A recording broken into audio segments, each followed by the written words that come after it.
Hello दोस्तों, कैसे हैं आप। आशा करता हूं आप लोग अच्छे होंगे। मेरे चैनल पे आपका बहुत बहुत स्वागत है। मैं आपके लिए पीवाईक्यू बार बार मैं आपको प्रोवाइड करा रहा हूं। मैं आपके लिए अच्छी अच्छी चीजों को लाने का प्रयास कर रहा हूं। आप लोग भी बहुत अच्छा कोऑपरेट कर रहे हैं। आप लोगों का बहुत बहुत धन्यवाद। और मैं आपको एक आश्वासन और विश्वास दिलाना चाहता हूं कि जैसा कि जानकारी आपको है, मैंने पिछले वीडियो में भी कहा है कि बच्चों को न्यूमेरिकल में बार बार प्रॉब्लम होता है, बार बार दिक्कत होता है। तो इसीलिए मेरा जो मेन मोटो है, मेरा मेन मोटो क्या है, मेरा मेन मोटो है कि मैं आपको बार बार न्यूमेरिकल से रूबरू कराऊं। क्योंकि जब आप बार बार न्यूमेरिकल को फेस करेंगे तो आपको जानकारी है कि फियर को कंक्योर करने के लिए फेस एक सबसे अच्छा रास्ता होता है। तो जब आप फेस करेंगे चीजों को तो फियर आपका क्या होने लगेगा, कम होने लगेगा। एक समय आएगा कि फियर खत्म हो जाएगा। तो आप निश्चिंत रहिए। दूसरा चीज ये है कि आपको जैसे कि मुझे पता है कि मैं जैसे सपोज करिए किसी का थ्योरी थोड़ा सा वीक है, क्योंकि न्यूमेरिकल सॉल्व करने के लिए क्या चाहिए होता है, कॉन्सेप्ट चाहिए होता है। न्यूमेरिकल सॉल्व करने के लिए क्या चाहिए होता है, थ्योरी, कॉन्सेप्ट, है ना। ये सब चीजें जब मिल जाती हैं, डेरिवेशन की जानकारी हो, थोड़ा फार्मूला आपके पास हो, तब जाके न्यूमेरिकल को आप सॉल्व करने के लिए कैपेबल होंगे। तो मुझे पता है कि जैसे मैं अभी अभी आपको पीवाईक्यू करा रहा हूं, तो बहुत सारे बच्चे हैं जिनका मतलब अच्छे से बेस तैयार है, कुछ बच्चों का बेस ठीक तैयार नहीं है, कुछ बच्चों का बेस कमजोर है। तो होना क्या चाहिए था कि जैसे मैं आपको पहले थ्योरी कॉन्सेप्ट वगैरह पढ़ाया होता, उसके बाद फिर मैं आपको न्यूमेरिकल कराता। लेकिन चूंकि क्या है कि मैंने वीडियो किसी कारण से लेट बनाना शुरू किया आपके लिए। अब चूंकि एग्जाम में बहुत ज्यादा समय आपके बचे नहीं है, इसीलिए मैं ये सोच रहा हूँ कि अभी जो समय की मांग है, जो मैक्सिमम नंबर ऑफ क्वेश्चन कहाँ से पूछे जाएंगे, from the numerical in the board exam. तो अभी हम लोग पीवाईक्यू पे ज्यादा फोकस कर रहे हैं, पीवाईक्यू के न्यूमेरिकल पे ज्यादा फोकस कर रहे हैं।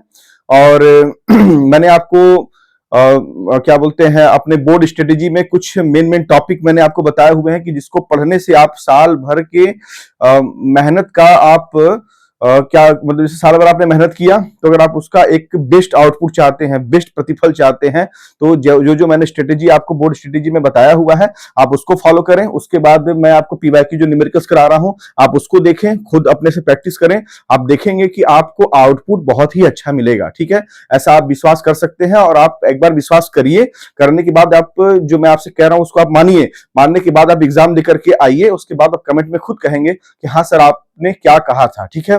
दूसरा चीज ये है कि चलिए ठीक है, ये जो चैप्टर है आज हम लोग न्यूमेरिकल जो डिस्कस करेंगे वो करंट इलेक्ट्रिसिटी चैप्टर से डिस्कस करेंगे। और इसमें एक क्वेश्चन है पहला आपका, इसको ध्यान से देखिएगा। ठीक है ना। देखिए लिखा है, student has 3 registers, each of resistance R, to obtain a resistance of 2/3 R, she should connect. ना ये इतना जो लिखा हुआ है ए बी सी डी, तो आप ना इस प्रकार की चीजों को देख करके घबराया मत करिए। कभी कभी क्या होता है, कुछ बच्चे जैसे 4-5 लाइन के क्वेश्चन को देख लिए तो उनको लगता है अरे यार कैसे सॉल्व करेंगे। मैं आपको एक बात की जानकारी दे दूं कि अगर जो क्वेश्चन आपको दिख रहा है 4-5 लाइन का, अगर आपके पास कॉन्सेप्ट है, फिजिक्स का ही कंडीशन, अगर आपके पास कॉन्सेप्ट है, वो 5 लाइन की जो क्वेश्चन है उसका आंसर आप 1 लाइन में कर सकते हैं। लेकिन आपके पास कॉन्सेप्ट का पावर होना चाहिए। ठीक है। तो आप एक बार ध्यान दीजिएगा, ए स्टूडेंट हैज 3 रजिस्टर, मतलब यहाँ पर बात हो रही है कितने रजिस्टर का। यहाँ जैसे जो बात हो रहा है आपका, यहाँ बात कितने रजिस्टर का हो रहा है, 3 रजिस्टर का बात हो रहा है। ठीक है। 3 रजिस्टर में हम मान लेते हैं कि 3 रजिस्टर कितना है, 3 रजिस्टर, सॉरी हाँ 3 रजिस्टर है, तो that is a 1 register, 2 register, 3 register. मैं आराम समझा देता हूं। इसका रेजिस्टेंस कितना मान लेते हैं हम लोग, इसको R1, R2, आपने R3 मान लिया, चलिए ये भी ठीक है। उसके बाद आपने रजिस्टर आपने कितना माना, 3 रजिस्टर ले लिया आपने, उसका रेजिस्टेंस कितना हुआ, R1, R2, R3 हो गया। और लेकिन एक बात तो कह रहा है, पता है, each of resistance R, it means that R1 भी किसके बराबर है, R के बराबर, R2 किसके बराबर है, R के बराबर, R3 किसके बराबर, R के बराबर। मतलब हम लिख सकते हैं that is R1 is equal to R2 is equal to R, R3 is equal to R। कहां से आया, अकॉर्डिंग टू द क्वेश्चन ना, अकॉर्डिंग टू द क्वेश्चन। ठीक है। उसके बाद ये कह रहा है कि to obtain resistance of R, वो कह रहा है कि 2/3 R, मतलब इक्विवेलेंट रेजिस्टेंस 2/3 R होने के लिए ये जो 3 रजिस्टर हैं इनको किस प्रकार से कनेक्ट किया जाए कि जो रिजल्टेंट आए, जो इक्विवेलेंट रेजिस्टेंस आए वो कितना आए, 2/3R। तो हम लोग मान लेते हैं कि भाई जो क्या बोलते हैं इक्विवेलेंट रेजिस्टेंस है, that is R eq is equal to 2/3R। ठीक है। इक्विवेलेंट रेजिस्टेंस को हमने क्या माना, आर इक्यू, और इक्विवेलेंट रेजिस्टेंस क्या दिया हुआ है यहाँ पर क्वेश्चन में, 2/3R दिया हुआ है। अब यहाँ पर आपको समझ में आ गया होगा कि तीन रजिस्टर आपने लिया, उसका रेजिस्टेंस R1 R2 R3 लिया। क्वेश्चन ने यह कहा कि तीनों रेजिस्टेंस R R R है और आपको यह कहा जा रहा है कि इक्विवेलेंट रेजिस्टेंस को हमने क्या मान लिया, REQ सिंबल ले लिया हमने, REQ इक्विवेलेंट रेजिस्टेंस हो गया। और उसके बाद क्या बोलते हैं इसका, आपको क्या चाहिए, इक्विवेलेंट रेजिस्टेंस 2/3R होने के लिए, क्या होने के लिए, इक्विवेलेंट रेजिस्टेंस 2/3R होने के लिए आपको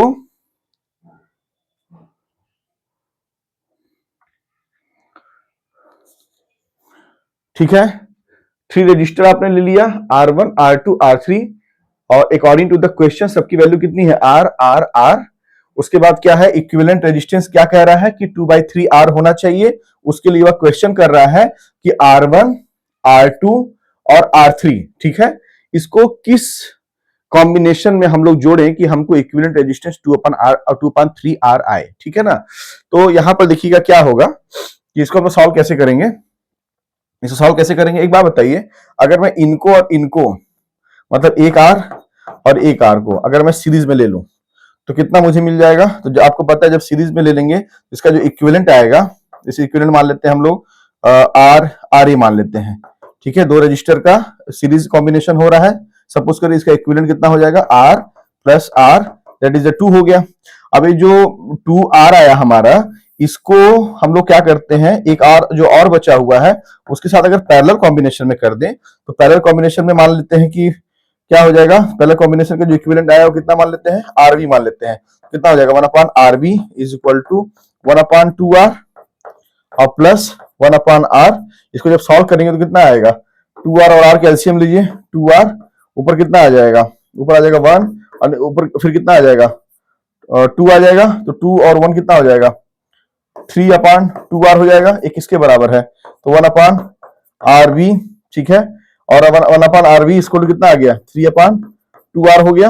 और RB इसको कितना हो गया, दैट इज 2R/3 हो गया। तो 2R/3 हमको मिल गया, 2R/3 हमको मिल गया।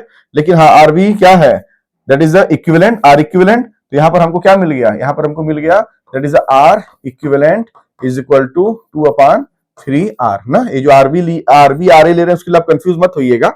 मैंने यहां पर क्या किया है कि दो रेजिस्टेंस R और R को किसमें कर दिया, सीरीज में कर दिया। और मैंने मान लिया कि इन दोनों का जो इक्विवेलेंट है वो RA मैंने मान लिया, तो मुझे कितना मिल गया, 2R मिल गया। और एक काम करिए, फिर मैंने क्या किया कि 2R को R के साथ मैंने क्या कर दिया, पैरेलल में कर दिया।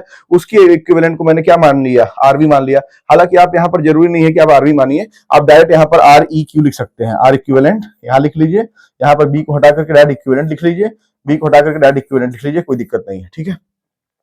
तो आपका जो R इक्विवेलेंट आया वो कितना आया, 2/3R आया। इसका मतलब ये हुआ कि दो रजिस्टर को सर ने पहले किसमें जोड़ा, सीरीज में, फिर जो आया रिजल्टेंट उसको फिर R के साथ किसमें जोड़ा, पैरेलल में। तो यहां पर आप चेक करिएगा, लिखा है all the three registers in series, गलत। All the three registers in the parallel, ये भी गलत। Two register in series and dash combination in parallel with the third register, ये आपका सही हो गया। क्यों, क्योंकि आपने यह देखा कि सर ने जो शुरू के दो रजिस्टर हैं R और R को पहले किसमें लिया, सीरीज में, फिर जो आया वो आया कितना, 2R, उसको R के साथ किस कैसे लिया, पैरेलल लिया। तो क्या आपने पाया, 2/3R पाया। तो आपने जब 2/3R पाया तो D भी नहीं होगा, C आपका आंसर हो गया, ठीक है। आशा करता हूं आप समझ गए होंगे।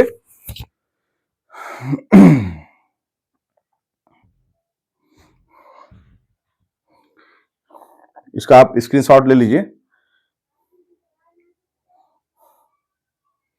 सेकंड क्वेश्चन क्या है, the resistance of a wire of a length L and radius R is R, ठीक है। Which one of the following would provide wire of the same material of resistance R/2, लिखा है using a wire of a same radius twice length, ठीक है। और उसके बाद क्या है, using a wire of a same radius and half length, using wire of same length and half the radius and using wire of same length and the twice the radius. Solve कैसे करेंगे, देखिए एक बात बताइएगा, यहाँ पर resistance of a wire मतलब wire का लेंथ दिया हुआ है L, रेडियस दिया हुआ है R और रेजिस्टेंस दिया हुआ है। तो आपको एक फार्मूला दिमाग में आ जाना चाहिए। और यहाँ पर लिखा हुआ है, एक शब्द लिखा हुआ है, क्या लिखा हुआ है कि would provide a wire of a same material of resistance. आपको एक फार्मूला याद आ जाना चाहिए, क्या होना चाहिए भैया, कि रो इक्वल टू क्या होता है, R into A upon L होता है। तो मुझे बताइए रो इक्वल टू अगर R into A upon L होता है तो क्वेश्चन क्या कह रहा है, क्वेश्चन ये कह रहा है कि ये चारों ऑप्शन में किस कौन सा ऑप्शन करेक्ट होगा, ठीक है, और किस ऑप्शन को हम लोग फॉलो करें कि हमको रेजिस्टेंस कितना मिल जाए, R/2 मिल जाए। तो एक काम करते हैं, इसको सॉल्व करते हैं ना। तो यहां से R निकाल लीजिए। R कितना आ जाएगा? R आ जाएगा आपका, R आ जाएगा that is rho into L upon A, ठीक है। मुझे एक बात बताइए, अगर मैं एक काम करूं, सपोज करिएगा कि R जैसे A है, तो A को क्या हम लिख सकते हैं? R इसको क्या लिख सकते हैं? रो इंटू L। A को लिख सकते हैं पाई R स्क्वायर। हम लोग मान लेते हैं कि जो वायर है उसका क्रॉस सेक्शन एरिया कितना है? A है और उसका रेडियस R है, तो पाई R स्क्वायर उसका क्या हो गया? क्रॉस सेक्शन एरिया हो गया। अब यहां से देखिए R is equal to rho into, अगर हम L को, लेंथ को अगर हम आधा कर दें तो आधा कर दीजिए, काम करिए, कितना हो जाएगा? L/2, ठीक है। और अपान लेंथ को हमने कितना कर दिया? हमने लेंथ को आधा कर दिया। और रेडियस पे हम लोग कोई मतलब रेडियस को कुछ नहीं करेंगे हम लोग, तो रेडियस हम लोग सेम रहने देते हैं, पाई R स्क्वायर। थोड़ा सॉल्व करिए तो R इक्वल टू कितना आ जाएगा? यहाँ देखिए, सॉल्व करिए, देखिए हो जाएगा रो इंटू, ठीक है, और L upon pi R square into 1/2। क्या ऐसा आ जाएगा? तो अगर ऐसा आ जाएगा तो मुझे बताइएगा, रो into L upon pi R square, तो रो into L upon pi R square, यहां से देखिए क्या यह R है? तो हाँ R है। तो ये वाला क्या हो गया? न्यू हो गया, ठीक है ना। ये न्यू आपका रेजिस्टेंस हो गया। ये तो आपका पुराना है ना, जब आपने लेंथ को L लिया है और आपने क्रॉस सेक्शन एरिया A लिया है, आपने रेजिस्टिविटी रो लिया है, तो आपको क्या मिला? R मिला, ठीक है। तो R इक्वल टू, देखिए यहां लिखा हुआ है R according to the question, R equal to rho into L upon A है। उसके बाद ए को मैंने क्या किया भाई, रेडियस उसका R है, तो कितना हो गया? ए क्या है? एरिया है, और एरिया क्या होता है? That is pi R square होता है, क्रॉस सेक्शन एरिया। उसके बाद आप यहां पर देख रहे हैं, इसको मैंने क्या मान लिया? इक्वेशन नंबर फर्स्ट मान लिया। अब मैंने क्या चेंजिंग किया कि लेंथ को आधा कर दिया, तो L/2 कर दिया। रेडियस में कोई भी चेंजेस नहीं हुआ, रो इंटू L/2 अपान पाई R स्क्वायर, ठीक है। और एक बात लिखा है कि Which one of the following would provide a wire of a same material? जब सेम मटेरियल की बात आ गई, इसका मतलब ये हो गया कि उसकी रेजिस्टिविटी जो है वो चेंज नहीं होगी, रेजिस्टिविटी सेम रहेगी। तो रो है तो मैंने रो लिखा, लेकिन चूंकि उसका लेंथ आधा हो गया तो उसकी रेजिस्टेंस को हम लोगों ने क्या मान लिया? R डैश मान लिया। और इक्वल अपान क्या हो गया? रेडियस में हम लोगों ने कोई चेंजेस नहीं किया। R डैश को जब मैंने सॉल्व किया तो मुझे मिला rho L upon pi R square into 1/2। और बताइए from the question first, rho into L upon pi R square की जगह हम क्या लिख सकते हैं? R लिख सकते हैं। तो यहां हम लिखेंगे, क्या लिखेंगे? R dash is equal to R upon 2। देखिए R/2 मतलब जो नया रेजिस्टेंस हमको मिला वो R/2 मिला। तो देखिए क्वेश्चन में कह रहा है R/2, तो R/2 आया कैसे आया? जब हम लोगों ने क्या किया? लेंथ को आधा कर दिया। तो लेंथ को आधा कर दिया मतलब half of the length, length को आधा किया मतलब हाफ ऑफ द लेंथ। अब इसमें चेक करिए आप, using a wire of same radius and twice the length, cancel. Using a wire of same radius and half the length, देखिए radius में हम लोगों ने चेंज नहीं किया और लेंथ को हम लोगों ने आधा कर दिया। तो जो आपका आंसर है बी सही होगा, सी कैंसिल, डी कैंसिल, ये आपका बी सही होगा, ठीक है।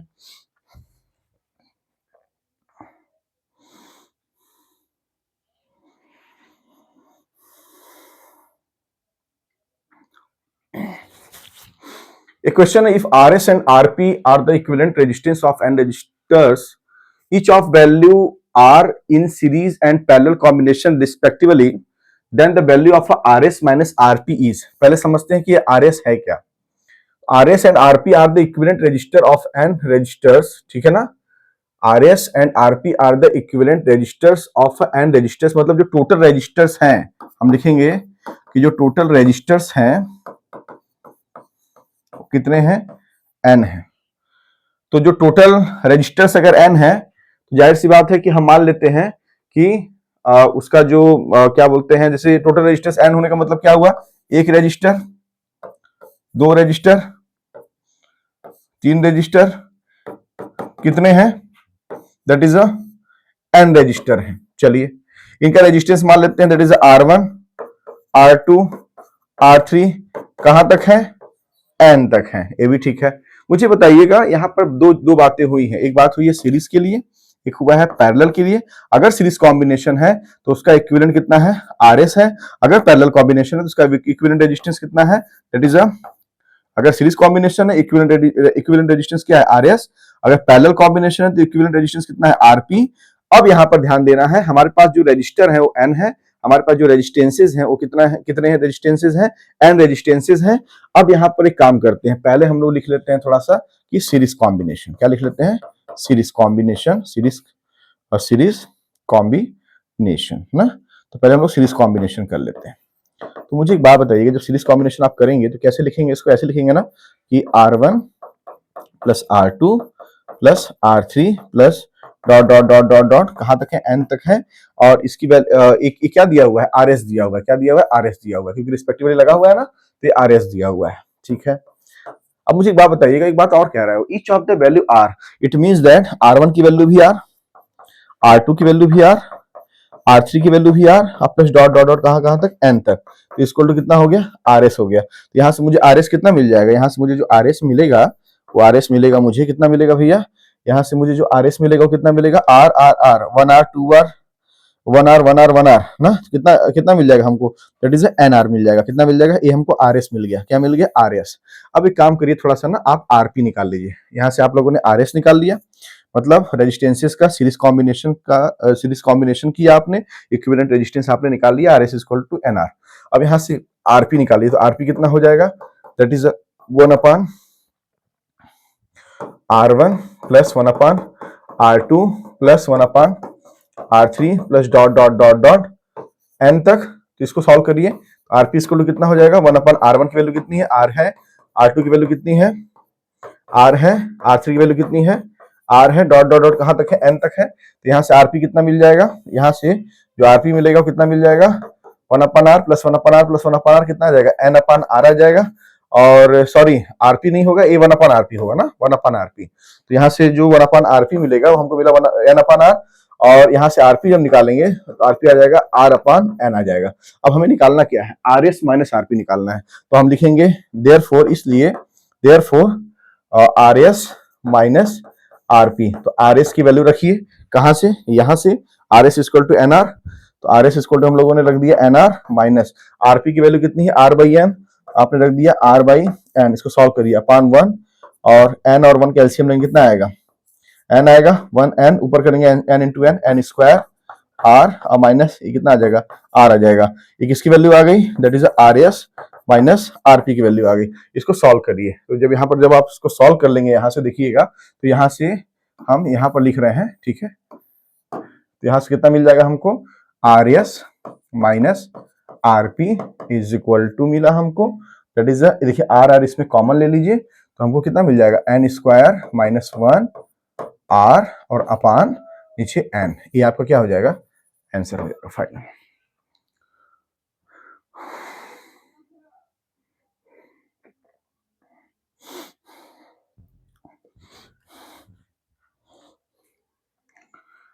एक क्वेश्चन लिखा है, इसको आप लिख लिए होंगे आशा करता हूं, उसका स्क्रीनशॉट वगैरह ले लीजिए भाई, है ना।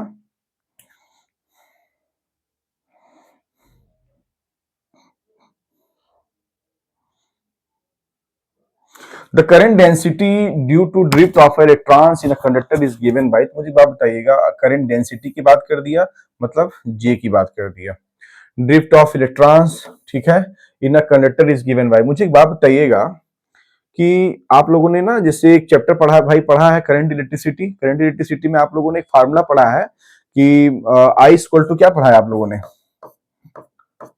एन ई ए भी डी, ये फार्मूला पढ़ा है आपने, एन इज ना एन ई ए भी डी आप पढ़े होंगे।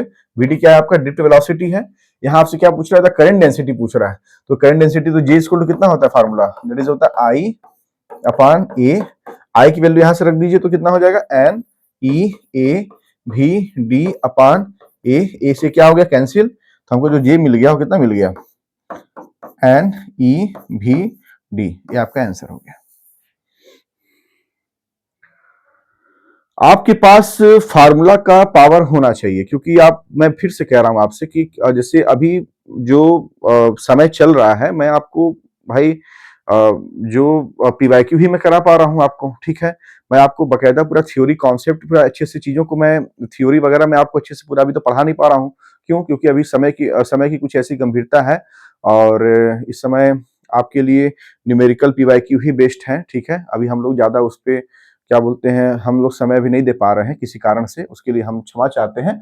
लेकिन बस ये है कि चूंकि वीडियो लेट से स्टार्ट हुआ है, लेकिन आपके लिए अच्छा भी करना है, तो मैंने दो तरीका सोचा अभी वर्तमान समय में जो हमारे समय की मांग है। पहला तरीका मैंने यह सोचा कि मैं आपको जो बोर्ड स्ट्रेटेजी की करवाया हूं उसको आप देख लीजिए। इसमें मैंने क्या क्या डिस्कस किया हुआ है, मेन टॉपिक और प्लस मैं आपको क्या करा रहा हूं, PYQ। जब आप इसको कंबाइन करेंगे तो कंबाइन करने के बाद आप जो आउटपुट पाएंगे वो आउटपुट आपको बहुत ही अच्छा मिलेगा, ठीक है। और आपके जरिए जो आपके जैसे जो क्लास 11 के जो बच्चे हैं, मैं एक बात उनसे ये कहना चाहता हूं कि हाँ भाई, वो अब 11th वाले किस में जाएंगे, 12th में जाएंगे। तो आगे न्यूमेरिकल कराने से पहले आफ्टर अ बोर्ड एग्जाम हम आपको चैप्टर अच्छे से थ्योरी प्लस उसके कॉन्सेप्चुअल क्वेश्चंस प्लस उसके डेरिवेशन प्लस उसके कुछ चुनिंदा न्यूमेरिकल्स, उसके बाद फिर 2-4-5 महीने के बाद फिर PYQ हम अच्छे से इसको करेंगे, ठीक है ना। अभी क्या है कि मैं आपके लिए जैसे थ्योरी और पूरा अच्छे से प्रोवाइड नहीं करा पा रहा हूँ। तो मुझे पता है कि जैसे जिसका बेस ठीक ठाक है, जिसने साल भर अच्छे से पढ़ाई किया हुआ है, उसको न्यूमेरिकल अच्छे से समझ में आ रहा होगा PYQ। जिसका बेस कमजोर है वो नहीं कर पा रहा होगा, है ना। तो उसमें घबराने वाली बात नहीं है, उनके लिए भी योजना है जो हमने डिस्कस किया हुआ है, अभी हम लोग उस पर भी बात करेंगे। एक क्वेश्चन देखिए, लिखा है potential difference of 200 volt is maintained across a conductor of the resistance of 100 ohm. The number of electrons passing through it in 1 second is ना a potential difference of 200 volt. It means that V is equal to 200 volt given that ये दिया हुआ है, ठीक है। Conductor resistance 100 ओम, मतलब R is equal to 100 ओम दिया हुआ है। The number of electron passing through it is in 1 second, मतलब n पूछ रहा है और t इक्वल टू 1 सेकेंड दिया हुआ है। सॉल्व करिए। तो सॉल्व करने का मतलब ये है कि अगर आपको n चाहिए तो मुझे बात बताइएगा q इक्वल टू क्या होता है, n नहीं होता है, n इक्वल टू क्या हो जाएगा, q अपॉन e हो जाएगा। अब हमारे पास e तो पता है हमको, चार्ज ऑन इलेक्ट्रॉन, q अगर पता चल जाए तो काम बन जाएगा। तो यहां से देखिए v और हाँ, एक बात आपको और पता है कि भाई q अगर, हाँ q अगर हमको यहाँ से मिल जाए तो हमारा n वाला काम बन जाएगा। लेकिन मुझे एक बात बताइएगा कि अगर v और r आपको पता है तो क्या हम i निकाल सकते हैं क्या, तो निकाल सकते हैं। तो v इक्वल टू क्या फार्मूला होता है, आई आर होता है। तो i इक्वल टू कितना हो जाएगा, v अपॉन r हो जाएगा। v कितना दिया हुआ है, 200 दिया हुआ है, r कितना दिया हुआ है, 100 दिया हुआ है। सॉल्व करें कितना आएगा, 2 एम्पियर आएगा। चलिए ठीक है, तो हमारा क्या निकल गया, i निकल गया। अब i निकल गया, n equal to q by e. अब यहाँ पर वैल्यू पुट करिए, n इक्वल टू क्या होता है, q बाई ई है, तो q की जगह क्या लिख सकते हैं, it। तो it बाई ई। अब it बाई ई मतलब हो गया, i कितना दिया हुआ है, 2 एम्पियर निकाला है आपने, t कितना दिया हुआ है आपका 1 सेकेंड दिया हुआ है, e कितना होता है 1.6 इंटू 10⁻⁻19। तो यहाँ से आपको n की वैल्यू कितनी मिल जाएगी, जो आपको n की वैल्यू मिल जाएगी वो मिल जाएगी 1.25 इंटू 10⁻19 इलेक्ट्रॉन। सॉल्व कर लीजिएगा आप लोग, ये आपका फाइनल आंसर।